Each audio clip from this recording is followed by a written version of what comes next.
Can I just say before I do this review that this figure is massive? The Skull Knight. And it barely fits my table from end to end. Um, yeah, so one of my latest acquisitions, of which I am so happy about, is Threezero's Skull Knight. And this is from a franchise called Berserk by Kentaro Miura, who just recently passed away a couple of years ago, a little bit over. And a massive fan of the franchise. And from what I heard, they're continuing the last arc of the manga to its conclusion. So, there have been some anime releases of Berserk, a movie, and I think there was one. There was the original one in 1998, and I've with this franchise, it's a great story. Very dark. It's a very very dark story, and this character, the Skull Knight, when I discovered him really, and I sort of like fell in love with the character, so to speak, because of the design of him. Like, as you can see, I have a thing for skulls. Like, see that skull ring right there, and Skull Knight is is what's not to like. He is a disembodied, ancient king trapped now in a or fused in a phantom skull knight body, right? So, um, and when Threezero, the original of this came out, I think there was a first release version of this. I think it was back in like 2016 or something, maybe longer than that, maybe 2014. I missed out on that one, and for a time I was agonizing because the cheapest that this was going on eBay was around like $1,000 Canadian, or sometimes even $1,000 US, and I thought I would never get my hands on this version of Skull Knight, and thankfully Threezero re-released. I think they're making a new one as well. So they re-released both Guts and Skull Knight, and I think they re-released a new version of the Armored Guts and also Griffith, if I'm not mistaken. But of all the characters of that franchise, my favorite of all time is Skull Knight. Supposedly, it's still unconfirmed, and spoiler alert here, the old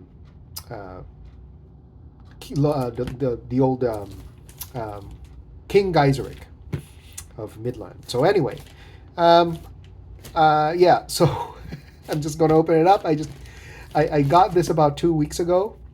So excited. I checked the contents, of course, but I didn't do a review. Still in the plastic baggie and all that stuff.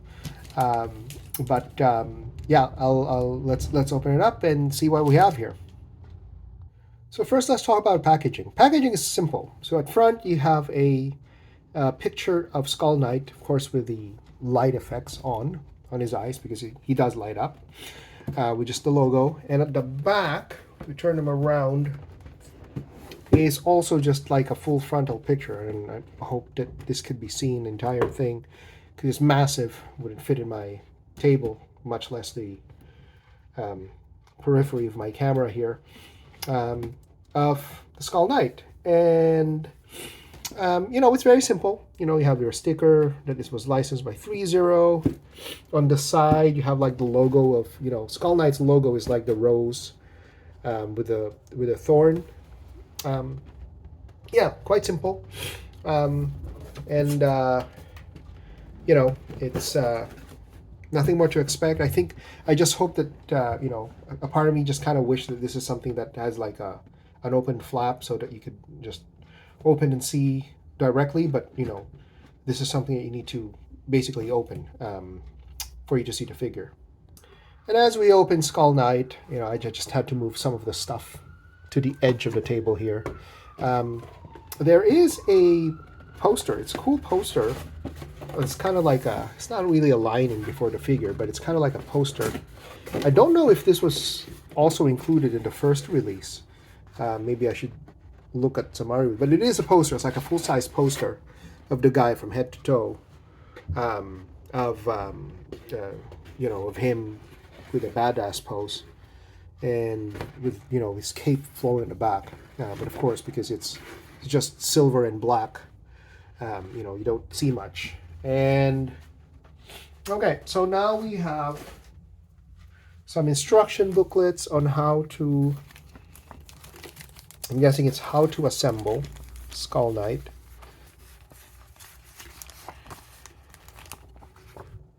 Yeah, it just says here, you know, you need to pull over his head to expose the batteries. I'm not sure if the batteries are included. I need to check. I'm guessing perhaps it wasn't included. You know, I don't have high expectations that it was going to be included. So apparently it takes AG1 batteries, and there is an on-off switch. So the eyes light up. It says here, caution, you might poke yourself, betting that this guy is, with the spikes are sharp. And these appendages attach by either a clip or a Velcro. So we'll see. We'll see about that. But that's for the attachments. So I think I'll just take this out quite slowly.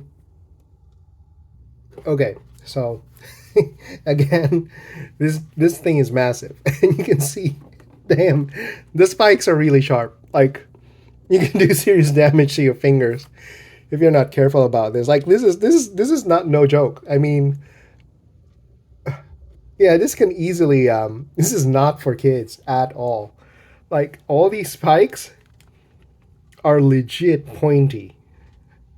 You know, they're like nails. And yeah, again, this dude is massive. And let me just check the ruler here. He is, oh yeah, just shy of like maybe 14 inches of Dominics. This is like still a couple of inches right here. And wow, and he is beefy. Trying to find a way to like get him out of the box. Yeah, he is hefty, he is beefy, and he is majestic, as you can expect. He has tons of foam, which of course prevents him from being damaged on en route and all that stuff. And his cape is already attached, actually, which is quite interesting. It's wired, and everything. And now that I think about it, because I kind of want to pose him, I might just do like some poses on a strange different review, because like my camera angles here aren't the best. So, but I kind of want to see whether he can stand on his own and all that stuff. Oh yeah, no, he can stand on his own. Yeah, he's good. But man, look at the details on this thing. He's super massive, man. Like, this is, because usually when I get like a 1/6 scale toy, it's about like 12 inch. This I guess if we take it like next to Guts, who would be around like 6 inches, I would guess. Yeah, so Skull Knight would definitely be taller. Like, this guy is no cakewalk. He's supposed to be like a super imposing figure, even in the manga. But what's impressive here is that they actually have like real leather straps on the side. Hold on, let me just try and take away the plastic here, making sure that it's not hooked elsewhere, you know, because that might snag the stuff. But look at this. Like, there's he has like individual plating on his abs here. That is impressive detail. I don't know, Jesus, like, these things are sharp. You could poke an eye out with these things. Yeah, There must be a way for me to like remove the head. I'll need to look at the manual again. Sorry, this is a little bit raw. Just because I'm super excited about this figure. I just didn't expect it to be like this spiky. Like I've seen the photos, but it's like this is massive, man. Like this is I'm still kind of like trying to absorb it. But the detailing on this, I mean, it's not purely black. Like, see that there's like a sort of like a rubber. So there's a kind of like an exoskeleton on him. Damn. Like the plating and the elbow guards and the shoulder guards. This is amazing. This is imposing. And I know he can open his mouth because his mouth opens from the production model. I think I'll try and tinker with. Oh fuck! Sorry, I'm trying to get in there, but I'm like poking myself in the finger, and that that really hurt. Twice now. So yeah, you know what? Admittedly, the challenge for this guy is how to get to all the stuff in his head through his cape, because I think some of the plastic here is snagged by the spikes, dude. Seriously, this guy is like a porcupine. It's like Porcupine Night. But look at like the details on the tassel and the veins sticking out. This is impressive stuff. But let me look at some of his accessories, because he doesn't come with a lot, right? He comes with oops, sorry, I've been trying to poke the stand here. Sorry for the shaky camera, but just the shield itself. Just the shield itself, from tip to tip, is like 5 inches, right? It's like an action figure. It's like a 1/12 action figure.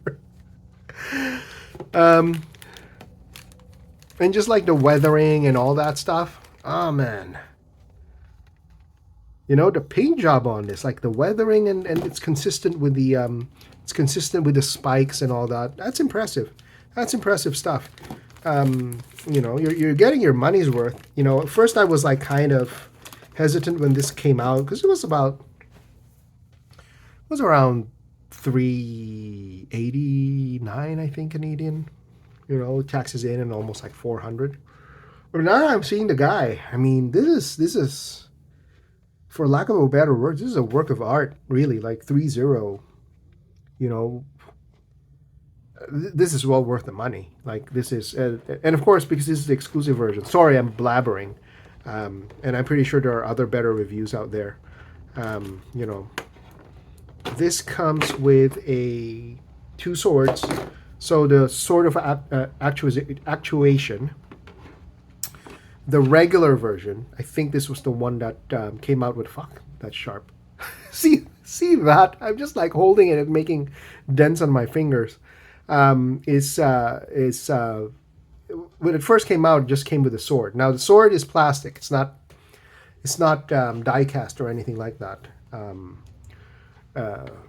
Probably shouldn't be, because it's going to be very heavy for this kind of size. And of course, it's like it's a sword of thorns, really.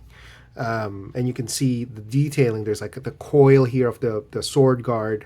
And everything here is like the handle has thorns, and there's a lore behind that, because Skull Knight is it's kind of like an act of penance that he's now in a disembodied form, So, and of course, Sword of Actuation, when like the ultimate form of the Sword of Thorns, where Skull Knight swallowed the behemoths and has now spitted it out on his sword, and this is like the ultimate form of that sword, which could cut through space, not through time, I think, but I think just through space. But you'd see like the details of the spiraling of that thorn now come alive, right? And you'd see like the eyes here of the behemoths on a sort of like it's kind of like a watery kind of. effect on the sword. It's translucent and it's pretty cool. You know? And this is what you get from the exclusive version. You know, that you don't get with the regular version. And, you know, yeah, and I was scared at first because on the box it doesn't say any sort of like exclusive version or anything like that. Yeah. So yeah, I was afraid that I didn't get the exclusive version, but then not when I got it, I'm quite pleased that I did get the exclusive version. So this feels like it should be like a two-parter,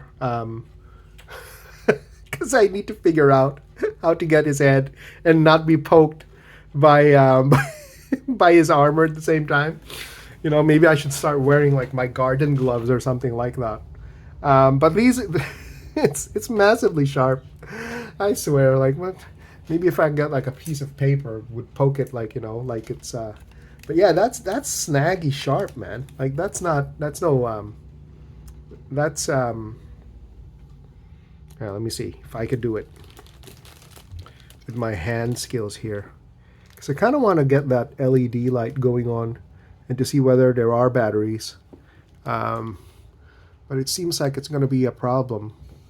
It could be a problem. I need to, you know, so that's why, you know, for folks out there, this is why exactly you do like a picture review and not like a live review. Because when you get a toy like this that's like massive and spiky, it's kind of hard to do it in real time. But I guess I'll figure it out. Oh, wow. So that's another massive spike at the back. Oh god, it's also sharp. Wow. Spiky. I did not anticipate this. Well, folks, as I figure out how to disassemble this guy and not to be spiked out, I think we'll leave it at that. Because right now I'm sweating bullets. So, stay tuned for part 2, and hope to see you guys next time. I'm pretty sure there are better reviews out there of this guy with his spikes. But yeah, he looks so badass. Like, look at that guy. How could you not like a disembodied knight with a sword of watery eyes? Oh, God. All right. See you next time.